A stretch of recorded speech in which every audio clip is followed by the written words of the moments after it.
There's a lot of talk these days about Brexit and borders, new Irish borders and new European borders. Well, these borders have come and gone for thousands and thousands of years, and the one on the Irish border will disappear eventually as well. There's only one real border in Ireland that's always been here, and that's the Iapetus suture, and it's been here long before we ever got here.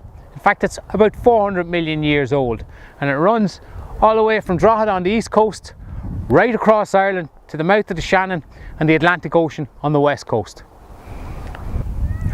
The story of Ireland actually really begins somewhere around 450 million years ago, and not around here, but in the great southern oceans, way far south of the equator.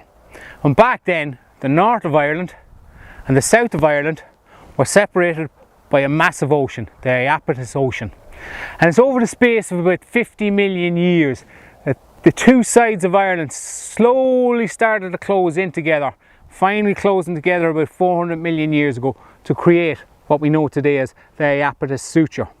And on top of the hill of Lloyd here, just outside Kells, there's probably no better place in Ireland to reimagine what went down all that time ago. Now, this period around 400 million years ago was known as the Caledonian Period. And that's when these two giant land masses were forced together to create giant mountain ranges on either side of the unification point. And that's why you have the Caledonian Mountains in Scotland, and also the Caledonian Period mountains in the north of Ireland too. And the centre of Ireland mountain ranges were created as well. But over the next 50-60 million years, Mother Nature went to work on them, eroding them down through the weather and through water and through all sorts of processes. So by about 350 million years ago, the mountain ranges that had been created here had disappeared. And even more interestingly, about this time Ireland disappeared below the waves. And that's when sea levels had rose. And that's when the bedrock of Ireland, most of the bedrock in Ireland is limestone, that's when this was formed. So all these sea creatures swimming around the Earth's oceans, when they died and decayed, and all the materials in the oceans slowly sank to the bottom of the sea, and water pressure compressed them to form the deep limestone bases around these parts here today. Around the same time, the Earth's crust was slowly pulling apart and pushing together, allowing mineralized fluids to push up through this limestone bedrock to create the lead and the zinc that we have today in Tara mines in Navan, a great wealth for this part of the country. And also a little bit later after that, as Ireland rose above the waves around the equator, around 250 million years ago, these materials were exposed to the Earth's atmosphere. And the gypsum mines in Kingscourt were formed around this time, the sulphur-rich carbon reacting with the Earth's atmosphere to create these vast reserves today now held in Kingscourt. Now, about 200 million years ago, we were moving steadily along. We'd passed the equator, heading towards where we are now. And we had the dinosaurs around here too as well. They walked these lands, they swam in the oceans around Ireland too. Maybe not the biggest guys, T-Rex and those as well. This wasn't the best place to be because over different periods of time, we were rising and falling below the sea.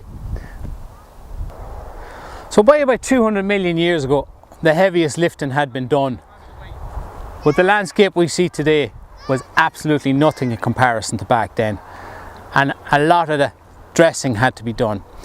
And we can number several ice ages from that time onwards. And with each ice age, the ice and the glaciers would force everything in their path up and away and erode everything to leave nothing but base rock.